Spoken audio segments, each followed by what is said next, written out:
বিসমিল্লাহির রহমানির রহিম। সকল দর্শকদেরকে ধন্যবাদ জানিয়ে আমরা আমাদের আজকের ক্লাসটি শুরু করছি। আমরা আমাদের এই পেজের মাধ্যমে আপনাদেরকে ভূমি জরিপের বিভিন্ন বিষয় সম্পর্কে সম্পূর্ণ জানানোর চেষ্টা করব।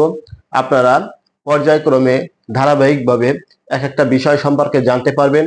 সুতরাং আপনারা ভূমি জরিপের ভূমির বিভিন্ন তথ্যাদি, আইন কানুন, বিভিন্ন দিক সম্পর্কে জানতে হলে আমাদের সাথে সংযুক্ত থেকে আমাদের পাশে থাকুন এবং সবসময় আমাদেরকে সহযোগিতা করুন এবং তথ্যটি ছড়িয়ে দেওয়ার জন্য আপনারা বেশি বেশি করে শেয়ার করে দিবেন, যাতে করে আমাদের এই ভূমি জরিপের বিভিন্ন বিষয়, আইন কানুন সম্পর্কে আমাদের সকল বন্ধুরা জানতে পারে।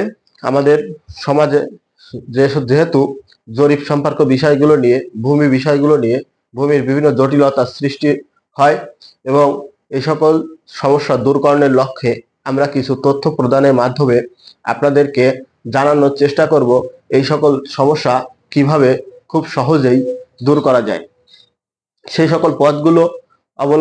সকল পথগুলো থেকে আপনাদের দেখিয়ে দেওয়ার জন্য আমরা আজকে আমাদের এই ক্লাসটি করছি।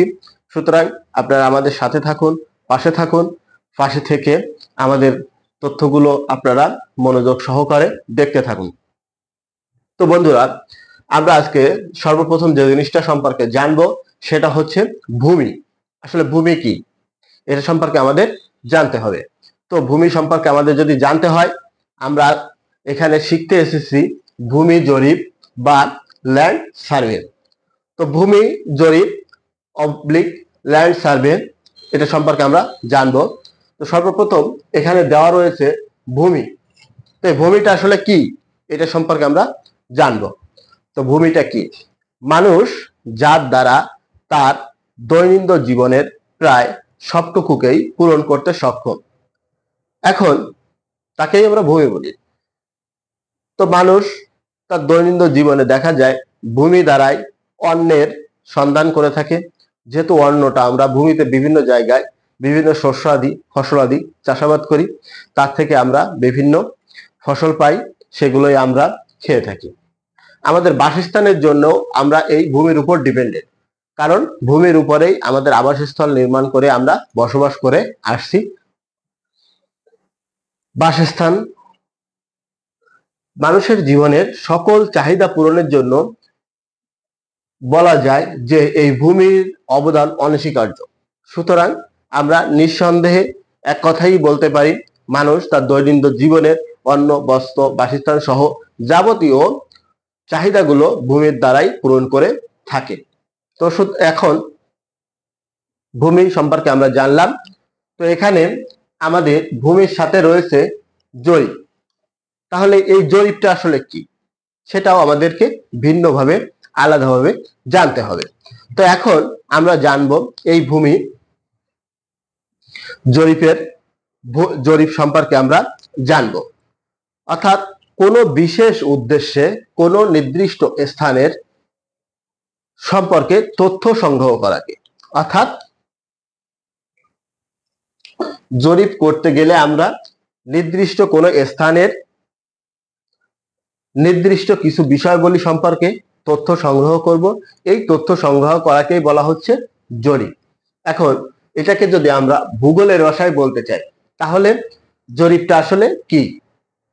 তো ভূগোলের ভাষায় বলতে গেলে আপনাদেরকে এভাবেই বলে বোঝাতে হবে যে ভূপৃষ্ঠের উপর স্থিত কোনো একটি নির্দিষ্ট বিন্দু থেকে অপর কোনো একটি বিন্দুর দূরত্ব বা অবস্থান বা আয়তন নির্ণয় করাকেই জরিপ বলে।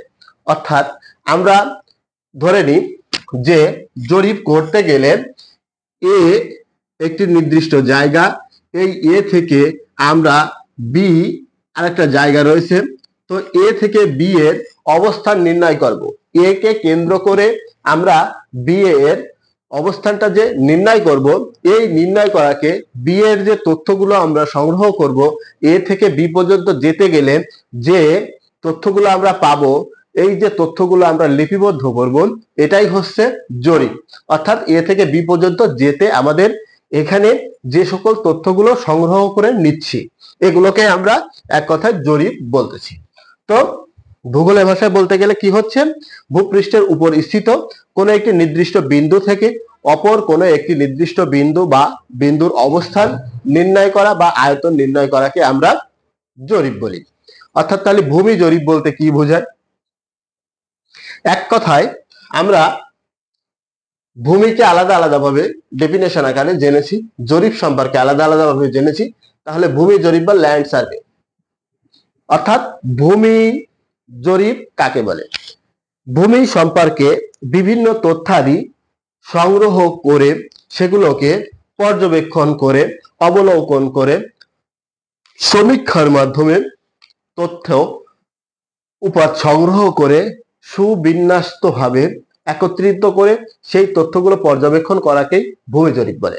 অর্থাৎ ভূমির যাবতীয় তথ্য, ভূমির যাবতীয় তথ্য এক কথায় সংগ্রহ করে সেগুলোকে বিশ্লেষণ করাকেই ভূমি জরিপ বলে। এখন আমরা কোনো বিশেষ উদ্দেশ্যে ভূপৃষ্ঠের কোনো তথ্য সংগ্রহকে কিন্তু সার্ভে বা জরিপ বলে। এখানে আমরা একটা জমি জরিপ করতে গেলে কোনো একটা নির্দিষ্ট বিশেষ উদ্দেশ্যে ভূপৃষ্ঠের কোনো একটা বিন্দু বা অবস্থান যখন আমরা জরিপ করব তখন সেটা কিন্তু একটা নির্দিষ্ট উদ্দেশ্যে মানে বিশেষ কোনো উদ্দেশ্যে সেটাকে আমরা জরিপ করব। সে কারণে বলা হচ্ছে কি যে সার্ভে বা জরিপ কোনো বিশেষ উদ্দেশ্যে ভূপৃষ্ঠের তথ্য সংগ্রহ করাকে সার্ভে বা জরিপ বলে। এখন এই সার্ভে বা জরিপ করতে গেলে আমরা কয়েকটা বিষয় আপনাদেরকে আলাদা আলাদা করে বলেছি, সেটা হচ্ছে কি সমীক্ষা, অবলোকন, পর্যবেক্ষণ। অর্থাৎ এখানে সমীক্ষা বলতে কি বোঝায়? একটি বিশেষ ধারণা দেওয়া। সমীক্ষা বলতে বিশেষ ধারণা দেওয়া, ওই জমিটা সম্পর্কে, ওই জমিটির আকৃতি সম্পর্কে, গঠন সম্পর্কে, ওর অবস্থান সম্পর্কে বিশেষ বিশেষ ধারণা প্রদান করা।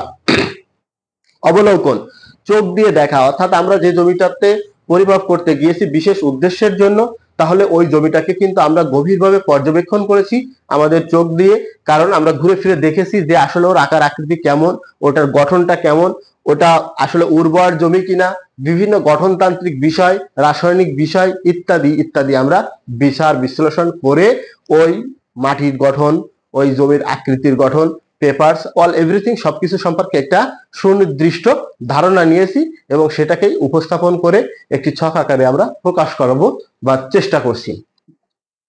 তো পর্যবেক্ষণ অর্থাৎ ওটা ঘুরে ফিরে দেখা, সুন্দরভাবে জমিটার আকার আকৃতি আমরা ঘুরে ফিরে দেখেছি, আইল সীমানাগুলো সুন্দরভাবে দেখেছি যে কোন কোন আকৃতি রয়েছে, ভূপৃষ্ঠে কিরকম রয়েছে, ম্যাপ বা কাগজপত্রের দৃশ্যে সেটা কিরকম রয়েছে। কারণ আকৃতি দেখা গেল ভূপৃষ্ঠের আকৃতি একরকম থাকতে পারে এবং জমিতে গিয়ে দেখা যাবে যে ম্যাপের যে আইল সীমানা যেভাবে ছিল সেভাবে নাই, অর্থাৎ দুইয়ের মধ্যে তারতম্য দেখা দিতে পারে অথবা অ্যাকুরেটলি থাকতে পারে। সুতরাং এই সকল বিষয়গুলো আমরা কিন্তু এই ভূমি জরিপের মাধ্যমে জানতে পারলাম। তো বন্ধুরা, আমরা আজকে আপনাদেরকে এই পর্বের মাধ্যমে জানানোর চেষ্টা করলাম ভূমি কি, ভূমি জরিপ কি, ভূমি জরিপ কাকে বলে, আমরা কেন ভূমি জরিপটা করি, এই বিভিন্ন বিষয় সম্পর্কে জানানোর চেষ্টা করলাম মাত্র। সুতরাং আমরা পর্যায়ক্রমে এখানে ভূমির বিভিন্ন দিক সম্পর্কে আলোকপাত করব, আলোচনা করব। সুতরাং আপনারা এই বিষয়গুলো সম্পর্কে জানতে আমাদের সাথে সংযুক্ত থাকুন, আমাদেরকে সহযোগিতা করুন। আপনারা এই তথ্যটিকে বিভিন্ন জায়গায় ছড়িয়ে দিন, দেওয়ার মাধ্যমে আপনারা আমাদের সাথে সংযুক্ত হয়ে যান এবং সবসময়ের জন্য আমাদের এই পেজটিতে চোখ রাখুন, যাতে করে আমরা তথ্য আপলোড করার মাধ্যমে তথ্য আপলোড করার সাথে সাথে আপনারা তথ্যটি পেয়ে দেখে উপকৃত হতে পারেন। সুতরাং সকল বন্ধুরা ভালো থাকবেন, সুস্থ থাকবেন, এই প্রত্যাশা রেখে আজকের মতো এই পর্ব থেকে বিদায় নিচ্ছি। আসসালামু আলাইকুম ওয়া রাহমাতুল্লাহি ওয়া বারাকাতুহু।